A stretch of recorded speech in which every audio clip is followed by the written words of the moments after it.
Hello and welcome to my first YouTube video. I'm Carol Ann and this is my channel, Books with CA.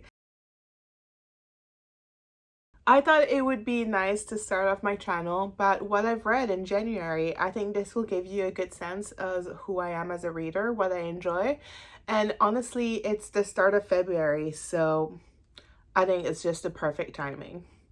I will be making this video with the help of my Storygraph analytics, so I'll include screenshots here so you can keep track of everything that happened this month. I read 10 books in January. Let's get to it. I started the month by reading You with a View. So this was part of a traveling group annotation thing that I started with some friends. So I reread You with a View by Jessica Joyce, annotated it, and added all my thoughts and feelings, and I sent it along to the next person for them to annotate.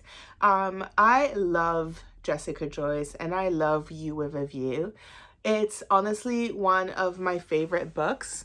I just love the feelings of traveling along with them and falling in love, and also the nostalgia of looking back at the previous love story that they're looking into.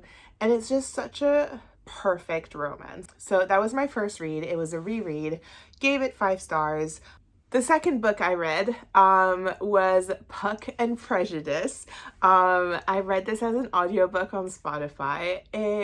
I honestly had no idea what I was getting into with this, but you know what? I was curious and I had a hell of a time. It was so fun.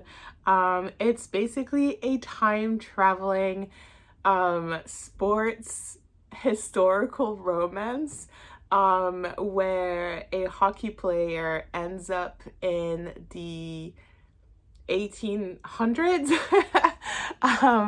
and is stuck there and basically has to pretend to be someone from that era so that he doesn't change anything to the current timeline, because he also happens to fall in love with Jane Austen's best friend.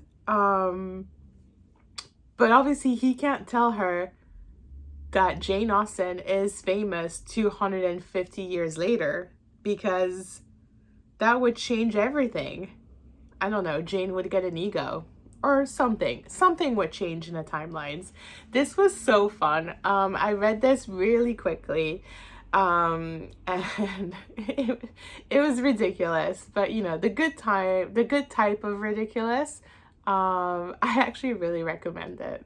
Next up was Dawn of Onyx, and I read this, so I received this as an ARC at the end of last year, and I didn't read this right away, but a friend of mine, Bookish by Tammy, read it recently and recommended it, and just said how fun of a romantasy it was, so I decided why not get into it and finally read the ARC that I received so long ago. And let me tell you, I became absolutely obsessed. I devoured this book. I could not stop reading. I don't know how long it took me to read it. Maybe there's going to be a screenshot, but it was just so much fun. So Dawn of Phoenix starts up as the usual fae romantasy books usually do. Human girl goes into the fae world in order to save her family. It doesn't exactly start off that way. The human girl gets kidnapped in this case. But obviously there's a dark, tall, handsome hero. Villain. A dark, handsome villain who's just around the corner waiting to make her life an absolute misery. There's also dragons. Or dragon. But yeah, so Dawn of Phoenix was really fun. As soon as I finished that first book, I knew that I had to get the second book. But of course, I didn't read that next. Oh, also, at the time of posting this video, Dawn of Phoenix is currently 99p on Kindle, so in the UK. So go grab yourself that book right now.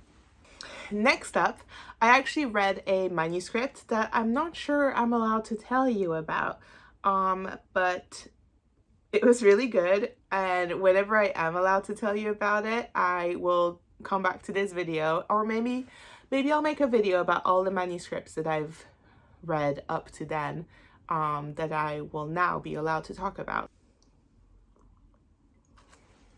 After reading that manuscript, I hadn't actually stopped thinking about Dawn of Onyx, so I just had to go back and continue the series. My main issue was that the third book was $12.99 as a Kindle. I know. But it's not out until in paperback until mid-April. So I had to, and I did. So no regrets here.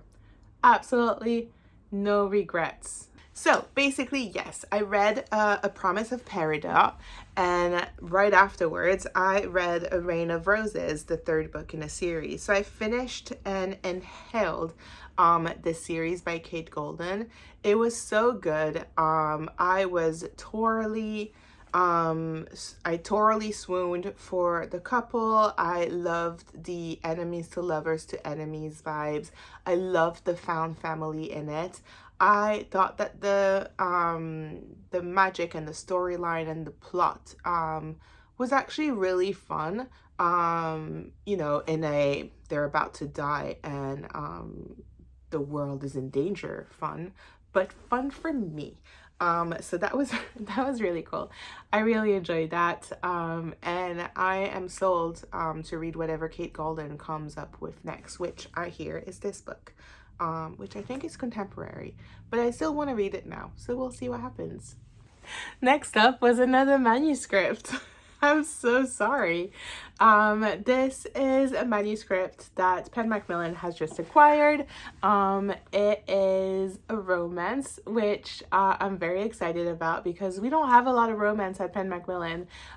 So every single one of them that we do get, I will read, and I will absolutely die over them. Yeah, so whenever I'm allowed to talk about this, or whenever something is announced more about it, I will let you know. Next up, I really wanted to continue being in my feels. So I read another Jessica Joyce, A Risk Worth Taking, which is a New Year's novelette that she has. And it's a wonder to me how Jessica can make me feel so many feelings in 78 pages of a book. How do you fall in love in 78 pages? Not them I can totally see it. How do I fall in love with them in 78 pages? Like that's barely enough time to get into it, but I was into it. I will love, let me get my words straight. I will love anything that Jessica Joyce puts out there. I've loved You With a View, as we talked about earlier. I love the X-Vows. I love the extra chapters of You With a View that came out. And I love A Risk Worth Taking. I am so excited for whatever she comes next. And I pray that it will be announced soon because I need something to obsess about. Next up, I actually did read this in tandem audiobook and physical. I don't have the physical with me anymore because I love the book so much that as soon as I finished it, I gave it to someone else because they had to read it, obviously. Real by Kennedy Ryan. I have loved every single, there they are, every single Kennedy Ryan book that I have read. I've also read, so I've read, as you can see here, Before I Let Go and This Could Be Us. I've also read the Kingmaker series. I haven't read her Trick Shot series, which is her sports romance series, but I've really liked everything that she's done. She's absolutely an auto-buy author now. Real is so different and so amazing.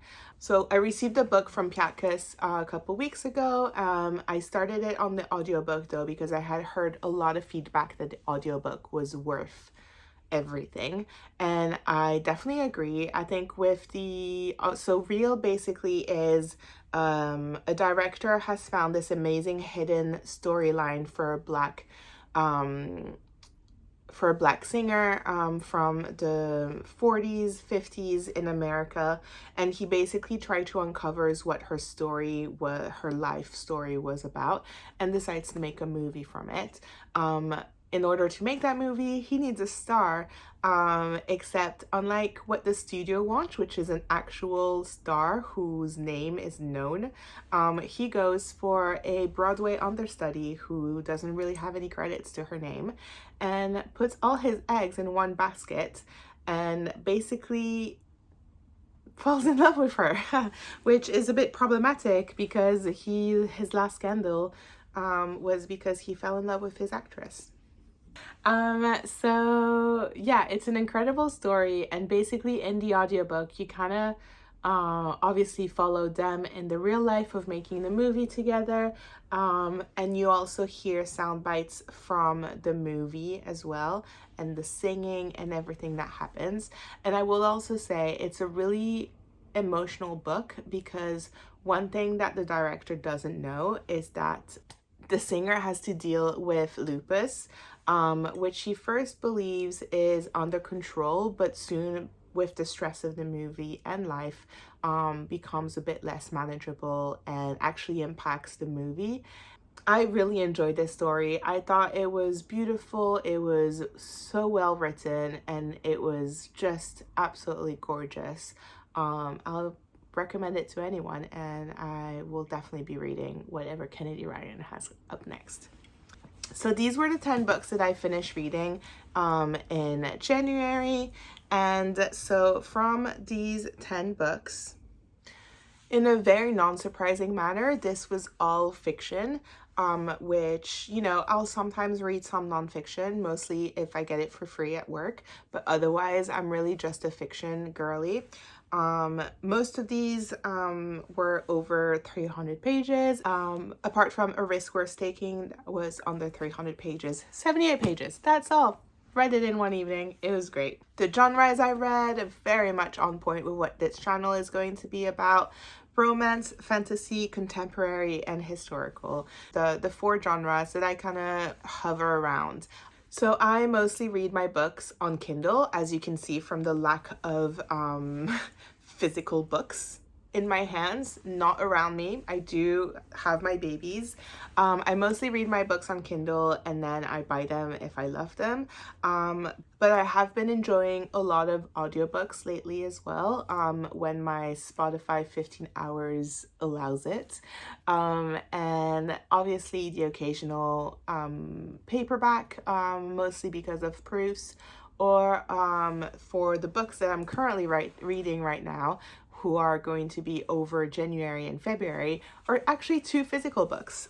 So let me tell you about them right now. I am currently reading Onyx Storm by Rebecca Yarros, and I'm about 200 pages in, and I started this obviously when it came out in January, but because it's a hardback, because I needed it for my collection, I didn't want to actually commute on the train with it, because you know what, it's annoying, it doesn't fit in my purse. So I have been pretty slow at reading this because I've only been reading it at night before bed. The second book I'm reading is Before Your Memory Fades by Toshikazu Kawaguchi. If you're not aware of this series, this is the 3rd book in the Before the Coffee Gets Cold series, and in this one they are in a different cafe than the usual one in Tokyo. In this one they are in Mount Hakodate. I hope I'm saying this right. But it's really enjoyable. You know, this series is very formulaic, but in a good way. You know what to get, you know what to expect, which is why I love romance. I know I'm gonna get a happy ending at the end, and I know that I will be happy. In this case, I might be crying, but it's fine. The first 2 haven't made me cry, so I feel like I'll be fine, but who knows? Who knows? But this is what I read in January, and thank you for staying with me for my first YouTube video. Honestly, who knew I would ever be here? So thank you so much for watching. Thanks, Mom, for sitting through this, even though you don't speak English. I hope you enjoyed this. Thank you so much.